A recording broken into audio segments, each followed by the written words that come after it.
Bismillahirrahmanirrahim. Assalamualaikum warahmatullahi wabarakatuh. Alhamdulillahi rabbil alamin wassalatu wassalamu ala sayyidil mursalin sayyidina wa habibina wa qaidina wa maulana Muhammad wa ala alihi wa ashabi ajmain. Subhanaka la ilma lana illa ma 'allamtana innaka antal alimul hakim. Allahumma 'allimna ma yanfa'una wanfa'na bima 'allamtana warzuqna ilman yanfa'una birahmatika ya arhamar rahimin. Rabbana shrah lana sudurana wa yassir lana umurana. Allahumma arinal haqqa haqqan warzuqna tiba'ah wa arinal batila batilan warzuqna tinabah wa la taj'alhu multabisan 'alaina fanadil waj'alna lil muttaqina imama. Allahumma la sahla illa ma ja'altahu sahla wa anta taj'alul hazna idza syi'ta sahla. Amin. Amma ba'd. Alhamdulillah, kita mengucapkan tahmid sebagai tanda kesyukuran kita kepada Allah Subhanahu wa taala karena dengan perkenannya juga kita bisa bertemu kembali di tempat yang mulia ini pada waktu yang penuh rahmat, yang penuh berkat. Mudah-mudahan dengan niat kita yang ikhlas dan amal ibadah kita walaupun sedikit tapi berkelanjutan akan menjadi sebab untuk kita mendapatkan keridhaan Allah Subhanahu wa taala, mendapatkan rahmat dan berkatnya di dunia dan di akhirat kelak, sehingga kita boleh juga berjumpa dengan Nabi kita Muhammad sallallahu alaihi wasallam, para nabi, para rasul, para sahabat dan juga orang-orang saleh insyaallah. Malam hari ini meneruskan lagi bacaan kita dari surah Saba, di mana dalam pertemuan yang lalu kita sudah sampai di ayat 38, yaitu yang mana Allah Subhanahu wa taala mengatakan bahwa orang-orang yang berusaha untuk menutupi ayat-ayat kebesaran Allah Subhanahu wa taala, supaya ayat-ayat tersebut menjadi lemah, mereka ini akan dimasukkan ke dalam siksa neraka. Yani mereka fil azabi muhdarun. Kemudian malam hari ini kita meneruskan lagi ayat 39 yang mana firman Allah Subhanahu wa taala berbunyi, a'udzubillahi minasyaitonir rajim. Qul inna rabbi yabsutur rizqa liman yasha'u min ibadihi wa yaqdiru lahu. Katakan olehmu wahai Rasulullah sallallahu alaihi wasallam, sesungguhnya Tuhanku melapangkan rizki kepada yang Dia kehendaki daripada hamba-hambanya, dan juga Dia menetapkan mengehad itu yang dilakukan oleh Allah. Karena ayat-ayat yang sebelumnya kan kita melihat bagaimana orang-orang musyrik tersebut, mereka ini mengatakan bahwa harta dan anak-anak mereka itu bisa mendekatkan mereka kepada Allah Subhanahu wa taala. Padahal sebenarnya anak dan juga harta-harta mereka itu yang memberikannya adalah Allah Subhanahu wa taala dengan kehendaknya, liman yasha. Jadi siapa saja yang dikehendaki oleh Allah akan diberikan harta dan juga keturunan, harta dan keturunan, atau juga wayaktir, tidak diluaskan, tidak dibentangkan rizkinya, ditentukan saja. Kalau yang pertama tadi rizkinya sangat banyak, tetapi yang kedua ini rizkinya tidak banyak, hanya ditentukan sedikit sesuai dengan keperluan orang tersebut. Sedangkan wama anfaqtu min syai'in, apa yang kalian nafkahkan, apa yang kalian dermakan daripada min syai'in, walaupun sedikit.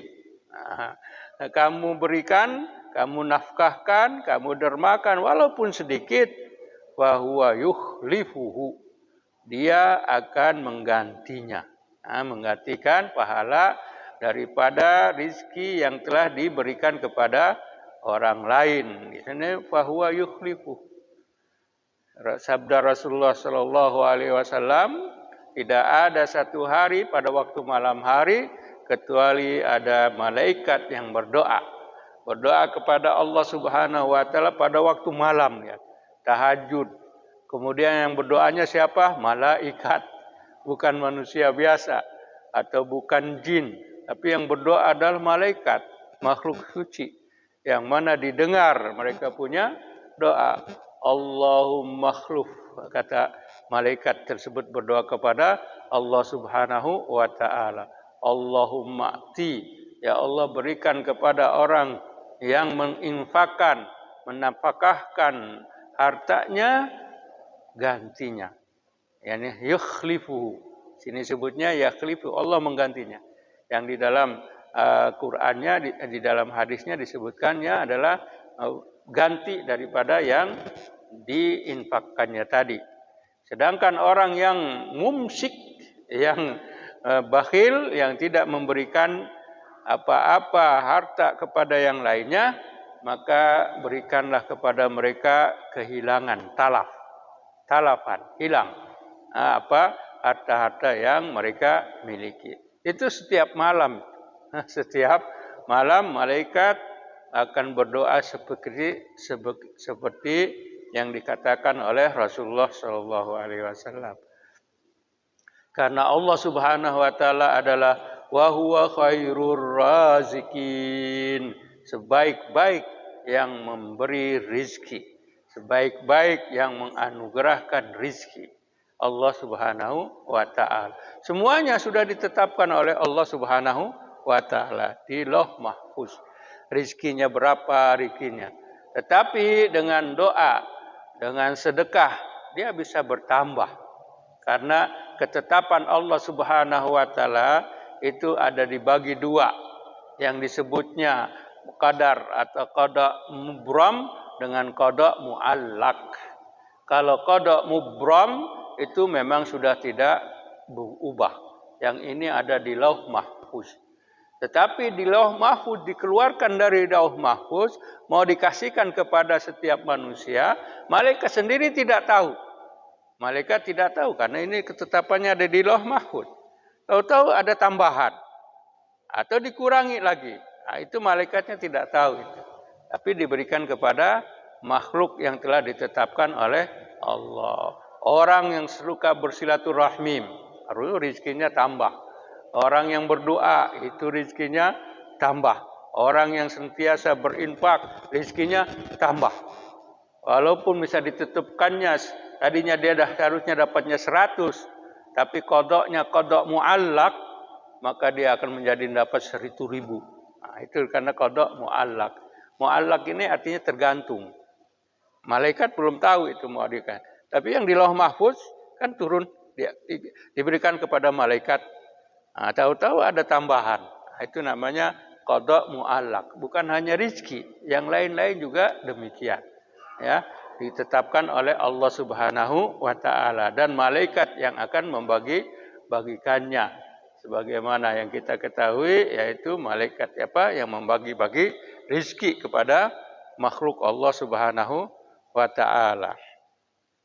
Kemudian Allah Subhanahu wa taala mengatakan di sini, wa yauma yahsyuruhum jami'a. Allah Subhanahu wa taala akan mengumpulkan mereka semuanya. Itu siapa yang disebut di sini? Yaitu orang-orang kafir. Karena ayat yang sebelumnya, inna bima ursiltum bihi kafirun. Kami dengan apa yang telah Allah utuskan melalui kalian, kami ini orang-orang kafir. Orang-orang kafir di sini menyembah selain dari Allah Subhanahu wa taala. Maka dikatakan pada hari itu dikumpulkan semuanya, jami'an. Allah mengumpulkan semuanya, yaitu yang menyembah dan yang disembah, yang mentaati dan yang ditaati dari golongan-golongan orang-orang yang tidak beriman. Maka dikatakan, tsumma yaqulu lil malaikah. Allah Subhanahu wa taala berfirman kepada malaikat, sesudah semuanya dikumpulkan. Kemudian di mana?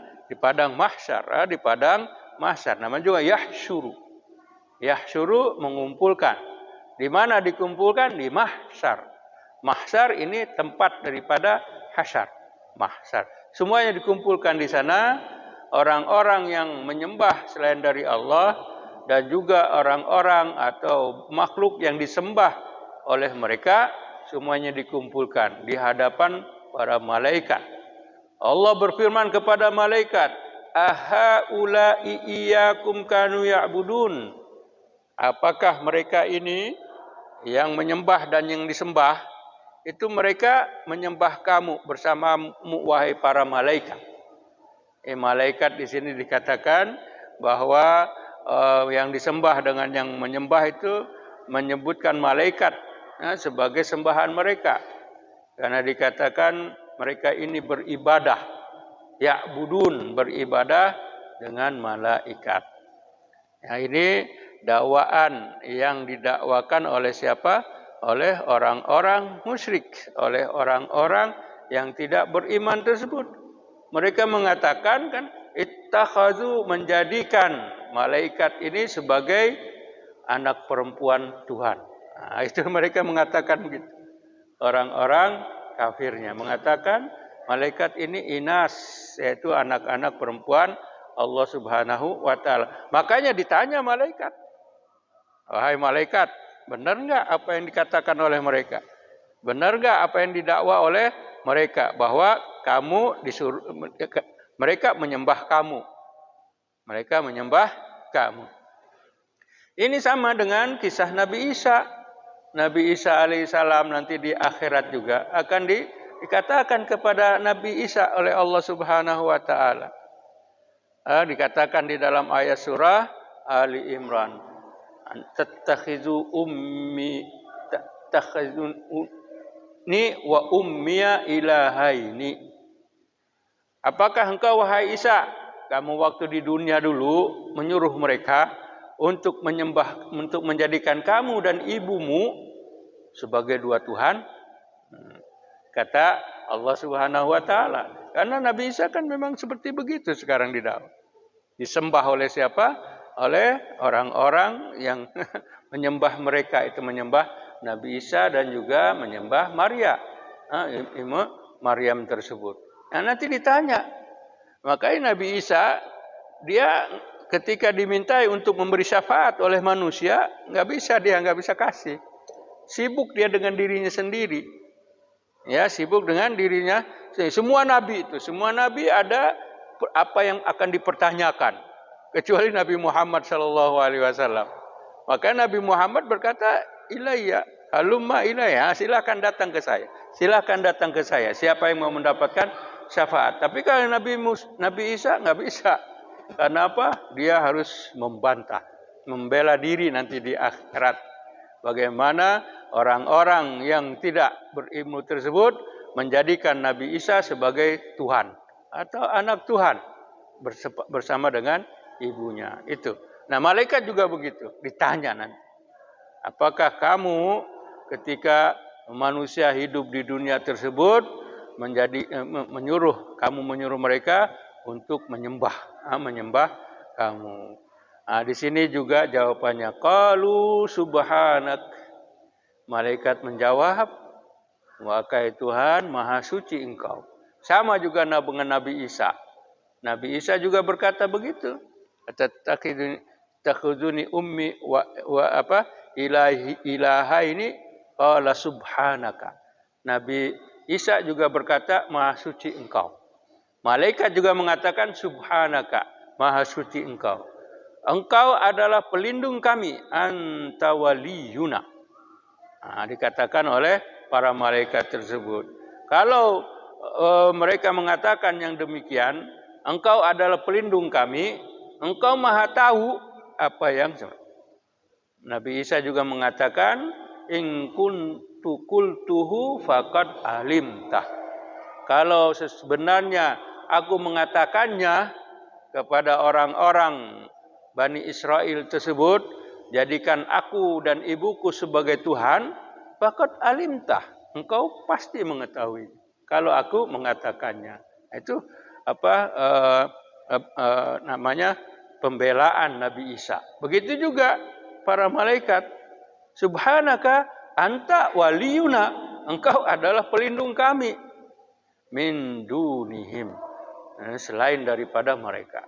Mereka bukan pelindung kami. Yang menjadi pelindung kami adalah Engkau. Makanya Engkau Maha mengetahui apakah benar kami menyuruh mereka untuk menyembah kami. Nah, itu jawaban malaikat. Ketika jawaban Nabi Isa, dia hanya mengatakan, In kuntu qultuhu faqad alimtah. Kalau sesungguhnya aku mengatakannya, engkau sungguh telah mengetahuinya. Nah, itu malaikat tidak. Anta waliyuna. Engkau adalah pelindung kami. Bal kanu ya'budunal jinna.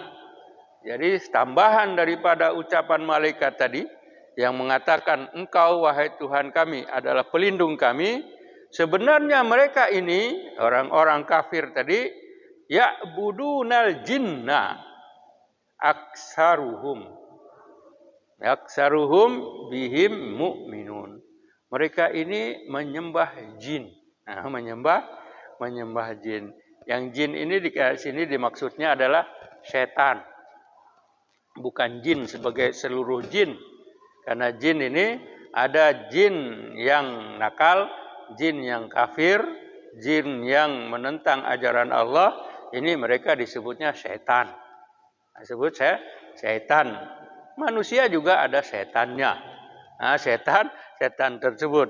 Nah, kalau bahasa kitanya, setan ini adalah premannya jin. Nah, premannya jin itu setan. Ini disebut sebagai maradatul jin, yang menolak, yang menentang hak. Itu disebutnya setan. Maka daripada sata bahasa Sundanya binatang. Jadi dikatakan begitu, syaitan. Manusia juga ada setan. Syayatinul insi wal jin. Ketika Rasulullah mengatakan demikian, sahabat Nabi Muhammad SAW Abu Dzar Al-Ghifari mengatakan, wahai Rasulullah, manusia juga ada setannya. Nah, manusia juga ada setannya.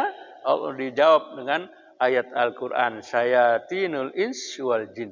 Setan-setan dari kalangan manusia dan juga daripada kalangan jin. Jadi mereka ini orang-orang kafir itu bukan hanya waktu zaman Nabi, juga yang sebelumnya.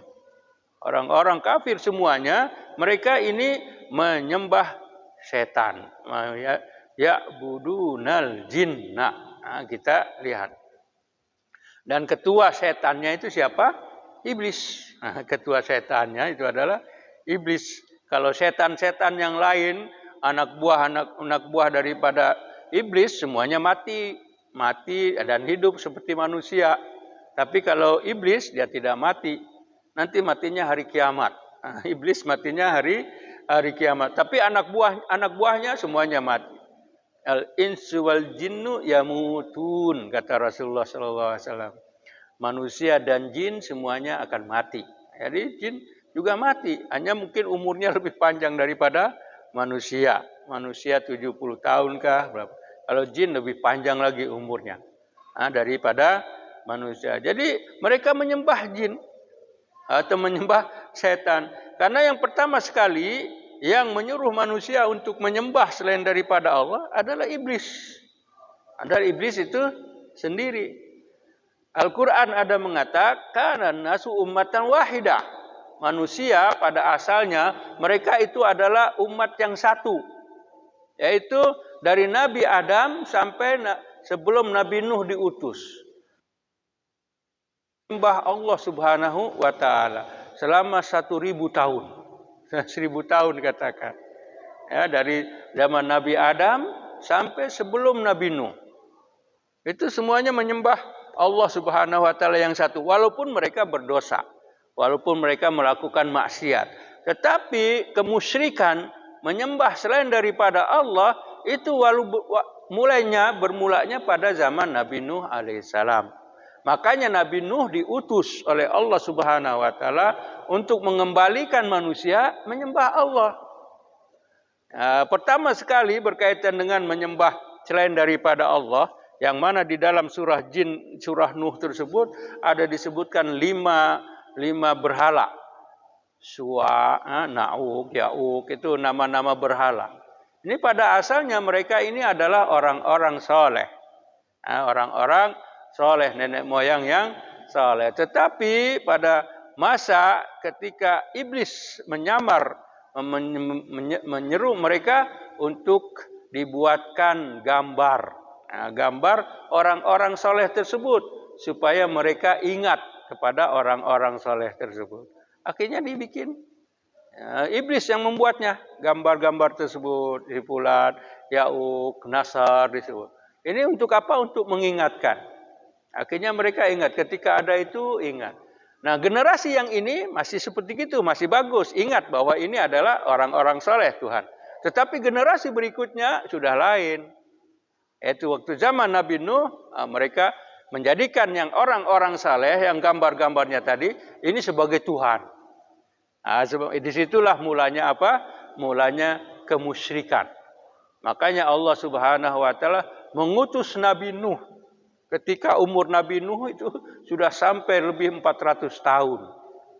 Dan Nabi Nuh kita lihat, Nabi Nuh ini umurnya hampir 1500 tahun. Menyeru mereka 950 tahun. Ketika dilantik menjadi Nabi, ketika sudah berumur 400 tahun.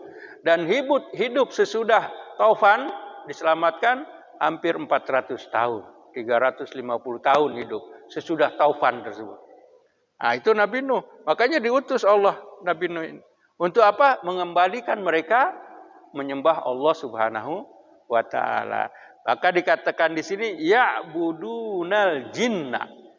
Mereka menyembah jin tersebut, yaitu di sini setan ya, yang mereka sembah, dan kebanyakan dari mereka mukminun.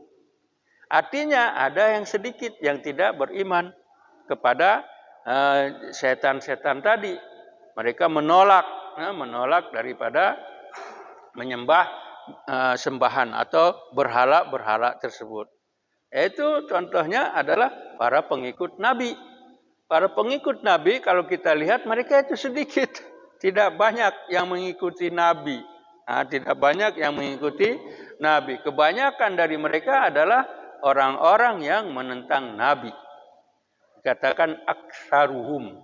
Kebanyakan mereka ini beriman kepada apa yang diserukan oleh setan tersebut. Nah, aksaruhum mu'min.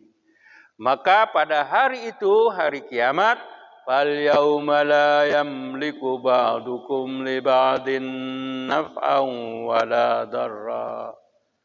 Pada hari ini tidak ada kalian yang menyembah dan yang disembah bisa memberikan manfaat, kebaikan atau mudarat, keburukan. Tidak ada. Hari ini semuanya tidak ada mempunyai apa-apa, kebaikan atau keburukan.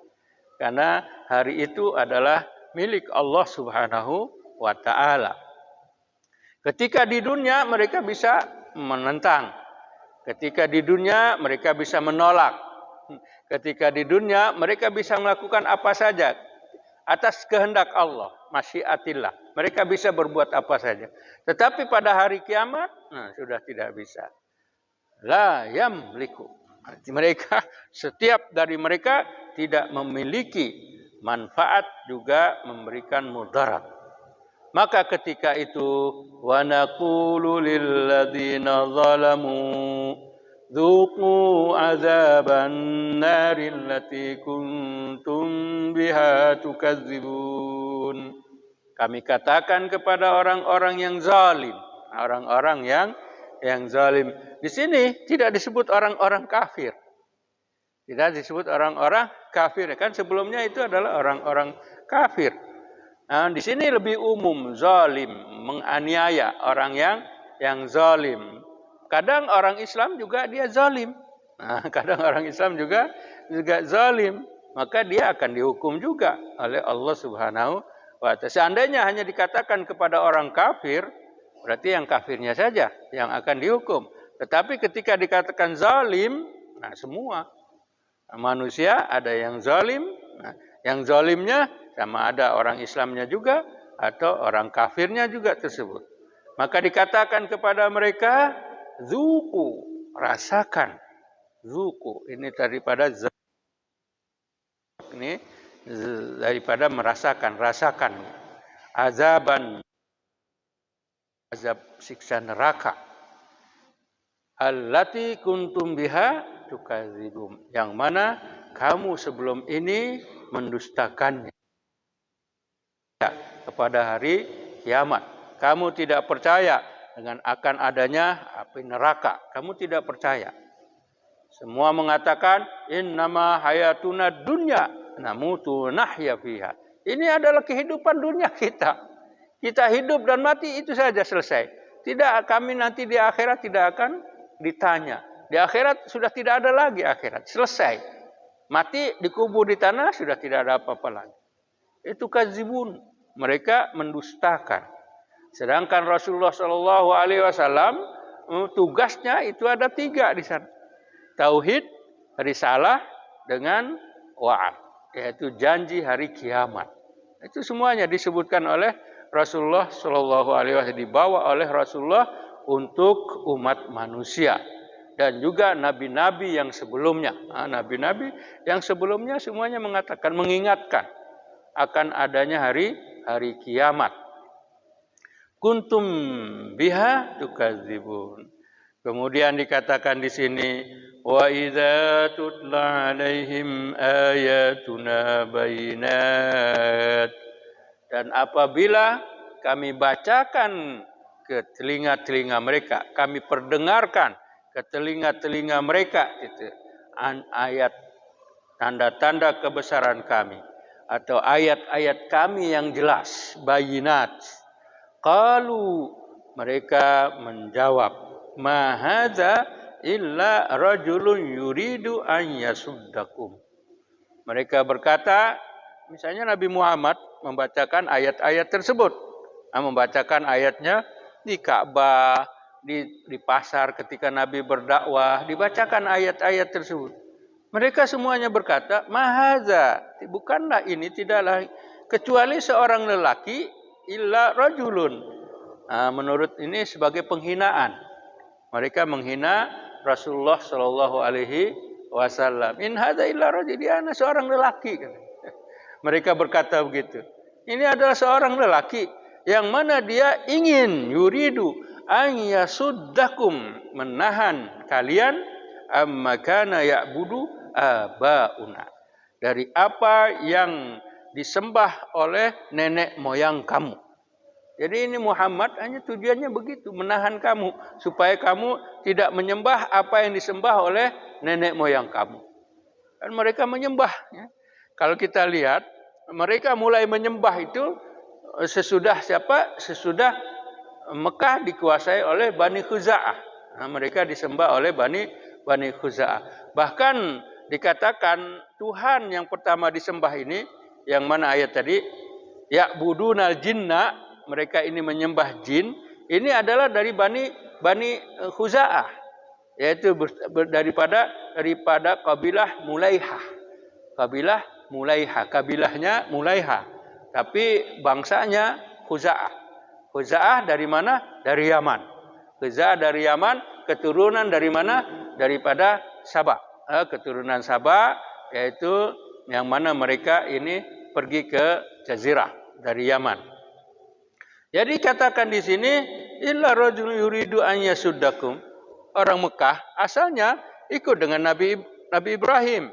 Kemudian diteruskan oleh Nabi Ismail, anaknya. Dan diteruskan untuk anak-anak Nabi Ismail. Mereka masih melaksanakan ajaran Nabi Ibrahim. Mereka melaksanakan ajaran Nabi Ibrahim. Sampailah yang mana Bani Khuza'ah mengalahkan orang-orang Quraisy. Sehingga orang-orang Quraisy keluar dari Mekah, kebanyakan mereka, atau tunduk kepada pemerintahan Bani Khuza'ah. Bani Khuza'ah memerintah Mekah selama 300 tahun. Lama itu 300 tahun. Dimulai dari zaman Bani Khuza'ah itulah adanya berhala di mana di Ka'bah. Sebelumnya tidak ada Ka'bah. Tidak ada apa? Tidak ada berhala. Jadi yang pertama sekali menyimpan berhala di mana di Ka'bah tersebut adalah pemimpin yang mengalahkan orang-orang Quraisy, yaitu Amir. Itu Amir dikatakan dialah yang membawa berhala dan menyimpannya pertama kali di Ka'bah. Berhala itu bernama Hubal. Berhala tersebut Tuhan yang mereka sebut adalah Hubal. yang mana dia bawa Hubal ini dari mana? Dari Syam, negeri Syam. Ketika itu dia dalam keadaan sakit, akhirnya berobat ke Syam dan dia sembuh di negeri Syam oleh tabib-tabib yang ada di Syam. Akhirnya ditanyakan oleh dia kepada orang-orang Syam, bagaimana saya kok bisa sembuh di sini? Saya sembuh di sini. Saya di tempat saya di sana, yaitu di Mekah, saya tidak sembuh. Akhirnya orang-orang Syam memberi nasihat, yang menyembuhkan kamu inilah berhala-berhala. Kan mereka juga menyembah berhala. Nah, di mana di negeri Syam mereka inilah katanya yang menyembah. Akhirnya dia membeli satu daripada berhala tersebut. Dibeli berhala tersebut yang dinamai sebagai Hubal. Nah, mulai dari sana ada Hubal. Ada yang menyembah selain daripada Allah Subhanahu wa taala. Jadi 300 tahun sudah ada di sana berhala-berhala masuk di sana sampai 360 berhala.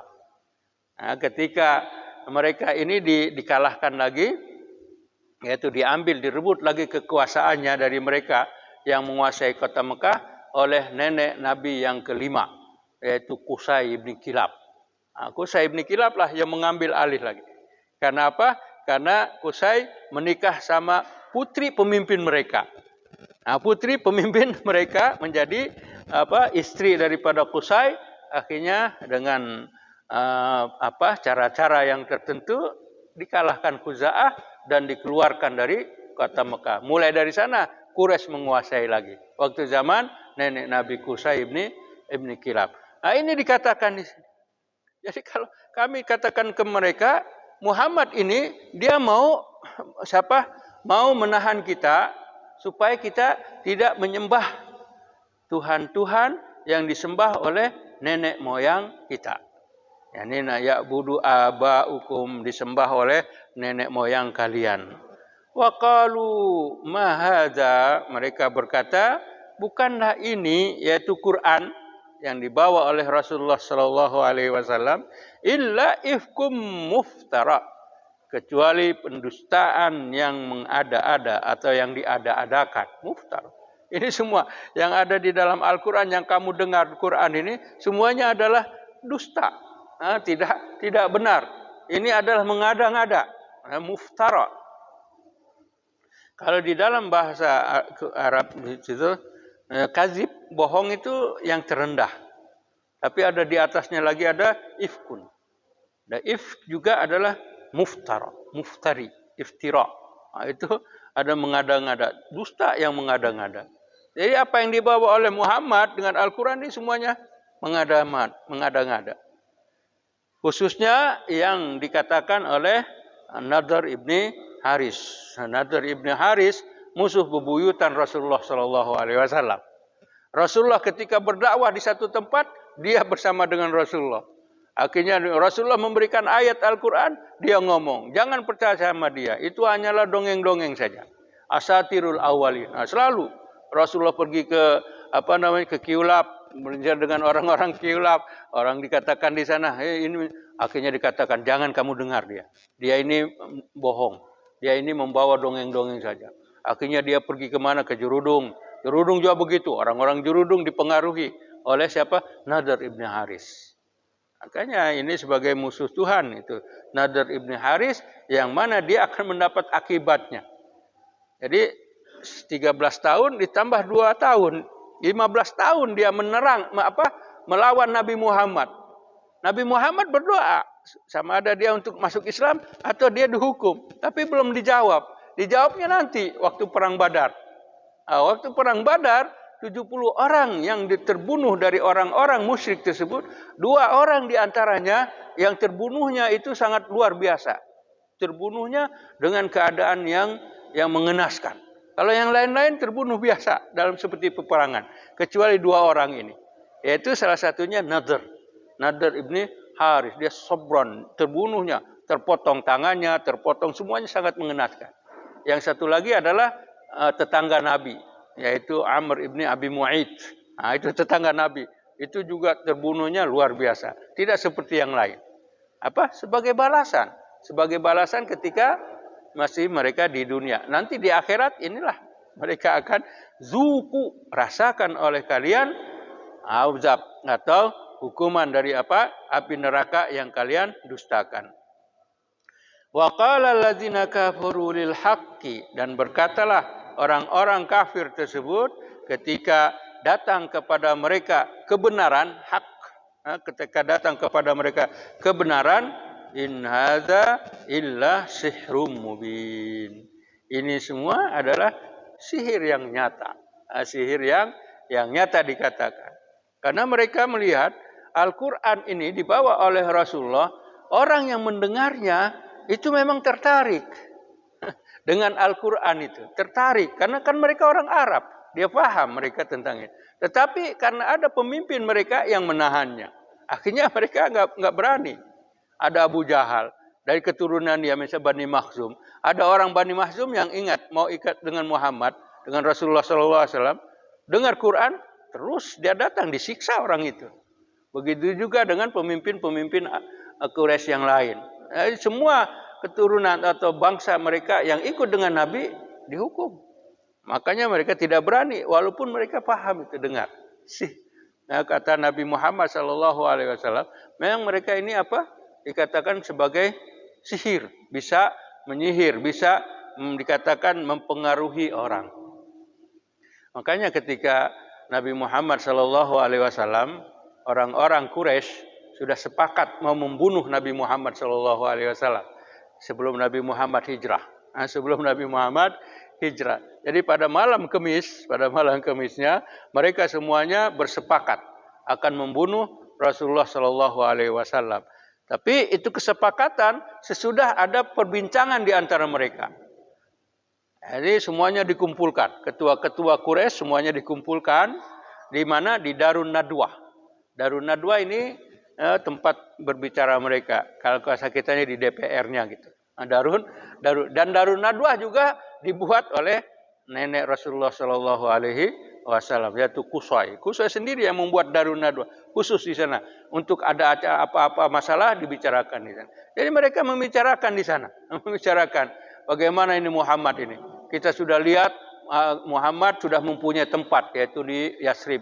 Kemudian pengikut-pengikutnya sudah banyak yang hijrah. Pengikut sudah banyak yang hijrah. Kalau kita biarkan, nanti kita bisa dikalahkan kalau dengan Muhammad ini. Akhirnya mari apa punya pendapat. Salah satu di antara pendapatnya di sana adalah kita usir dia. Nabi Muhammad diusir gitu. Tapi yang hadir di sana salah seorangnya adalah iblis. Iblis yang menyamar sebagai syekh daripada Najd. Syekh daripada Najd. Iblis tersebut. Kata iblis, ini pendapat yang tidak bagus. Kalau kita ngusir Muhammad, ini pendapat yang tidak bagus. Kenapa pendapat tidak menghapus? Kan kamu tahu sendiri, Muhammad ini dia bahasanya, kalau dia ngomong, orang akan tertarik. Kalau kita biarkan dia lepas dari Mekah, kita usir dia, dia bisa berjumpa dengan orang-orang yang lain. Nanti semuanya terpengaruh. Akhirnya mereka akan melawan kita, akan menyerang kita. Jadi pendapat ini tidak bagus. Kata iblis. Akhirnya nggak jadi diusir. Di sana akhirnya Abu Jahal berkata, kalau gitu aku punya pendapat. Tidak ada pendapat sebaik dari pendapat aku ini. Kata, apa pendapat kamu, wahai Abul Hakam? Kata mereka. Kita kumpulkan, kita pilih dari setiap kabilah anak muda. Kemudian kita kasih dia senjata. Senjata yang sempurna semuanya. Kemudian mereka semuanya membunuh Muhammad satu kali bunuh. Jadi semuanya dari semua kabilah dibunuh Muhammad oleh mereka. Sehingga nanti Abdul Manaf, bangsa keturunan Abdul Manaf, tidak bisa berbuat apa-apa. Karena mereka nggak bisa ngelawan kita semua. Kan kita ini dari yang lain-lain. Dari yang lain-lain tersebut. Dan termasuk keturunan Abdul Manaf yang ikut di sana adalah daripada Naufal dan juga daripada Abdul Syams. Abdul Manaf mempunyai 4 orang anak lelaki, yaitu Muttalib, kemudian Hashim, kemudian Abdul Syams, dan Naufal. Hashim dengan Muttalib ini sebutnya Ahlul Bait. Tetapi Abdul Syamsi dengan Naufal bukan Ahlul Bait. Makanya Sayyidina Utsman berkata kepada Rasulullah ketika sudah berada di Madinah, wahai Rasulullah, kenapa engkau tidak menjadikan kami ini ahli bait? Ahli bait. Ini siapa? Kata Utsman ibni Affan. Utsman ibni Affan keturunan Abdul Syams. Yani sama dengan Nabi Muhammad juga keturunan dari Abdul Manaf. Tapi Nabi tidak menjawab itu. Ahli bait hanya Muttalib, keturunan Muttalib dan juga keturunan Hashim. Itu mereka ahli bait yang dikatakan. Maka dikata di sini Muhammad dia akan mempunyai sihir, pengaruh yang luar biasa. Maka kalau kita lepaskan dia, Abu Lahab bilang seperti gitu. Abu Jahal, kita bunuh dia. Di sini siapa? Si iblis tadi mengatakan, ini pernah kasih like, 1000 like, betul istilahnya. Ini pendapat, tidak ada pendapat yang lebih baik daripada ini. Lakukan, laksanakan. Makanya besok malam itu juga dilaksanakan itu. Malam Jumat tanggal 25 daripada Safar tersebut, mereka sudah siap puluhan orang pemuda di luar rumah Rasulullah Shallallahu Alaihi Wasallam mau membunuh Rasulullah Shallallahu Alaihi Wasallam. Itu cerita panjang itu ceritanya Isra Mi'raj. Nah, itu kita punya satu sesi. Hanya Zanjabil tidak ada ya Isra Mi'raj. Baik. Jadi di sana dikatakan sihrum mubin. Ini sihir. Kalau dibiarkan Muhammad akan menyihir orang-orang, akan menyihir orang-orang yang lain sehingga mereka akan mengikuti Muhammad. Nah, itulah maka dikatakan betul sihrum mubin. Dan ayat-ayat Al-Quran banyak menyebutkan menuduh Nabi Muhammad sahir, tukang sihir. Ada menyebutkan syair, tukang syair. Ada menyebutkan gila, orang gila. Ada yang menyebutkan dukun. Nah, itu semua dikatakan, dituduhkan kepada Nabi Muhammad. Tapi semuanya tidak benar kan?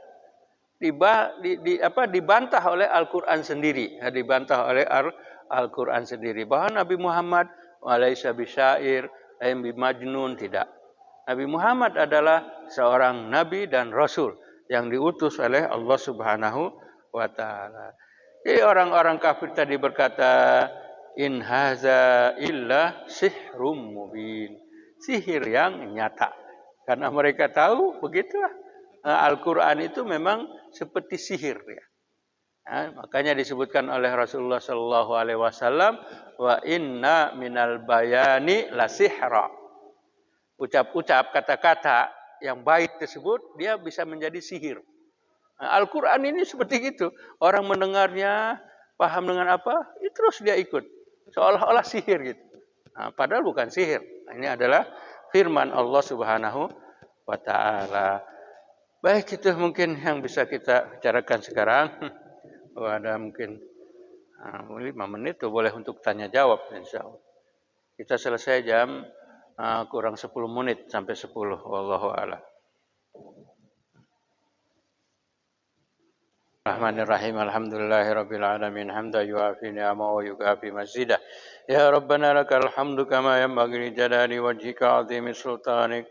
Allahumma salli salatan kamilah wa sallim salaman tamman ala sayyidina Muhammadin alladhi tanhalu bil 'uqad wa tanfariju bil kurab wa tubda bil hawaij wa tunalu bi raghaib wa husnul khawatim wa istasal ghamamu bi wajhil karim wa ala alihi wa sahbihi fi kulli lamhatin wa nafasin bi adadi kulli ma'lumin lak. Allahumma asin aqibatana fil umuri kulliha wa ajirna min khizyi dunya wa adzabil akhirah. Allahumma aslih lana dinana alladhi wa ismatu amrina wa aslih lana dunyana allati fiha ma'ashuna wa aslih lana akhiratana allati ilaiha ma'aduna. Allahumma jalil hayata ziyadatan lana fi kulli khair wa ja'alil mauta rahatan lana min kulli syar. اللهم ارزقنا بهذا المجلس بقراءة القرآن وتفسيره في زنزبيل. ارزقنا يا الله من العقول أوفرها ومن الأذهان أصفاها ومن الأعمال أزكاها ومن الأخلاق أطيبها ومن الأرزاق أجزلها ومن الصحة أتمها ومن العافية أكملها ومن الدنيا خيرها ومن الآخرة نعيمها يا أجود من أعطى. اللهم آت نفوسنا تقواها وزكها أنت خير من زكاها أنت وليها ومولاها. اللهم إنا نسألك إيمانا لا يرتد ونعيما لا ينفد ومرافقة محمد صلى الله عليه وسلم في أعلى جنات الخلد. اللهم بارك لنا في شعبان وبلغنا رمضان. اللهم بارك لنا في شعبان وبلغنا رمضان. ربنا آتنا في الدنيا حسنة وفي الآخرة حسنة وقنا عذاب النار. وصلى الله على سيدنا محمد وعلى آله وصحبه أجمعين. سبحان ربك رب العزة عما يصفون وسلام على المرسلين والحمد لله رب العالمين. بسم الله الرحمن الرحيم. والعصر إن الإنسان لفي خسر إلا الذين آمنوا وعملوا الصالحات وتواصوا بالحق وتواصوا بالصبر. سبحانك اللهم وبحمدك أشهد أن لا إله إلا أنت أستغفرك وأتوب إليك. سبحانك اللهم وبحمدك أشهد أن لا إله إلا أنت أستغفرك وأتوب إليك. سبحانك اللهم وبحمدك أشهد أن لا إله إلا أنت أستغفرك وأتوب إليك. وآخر دعوانا الحمد لله رب العالمين.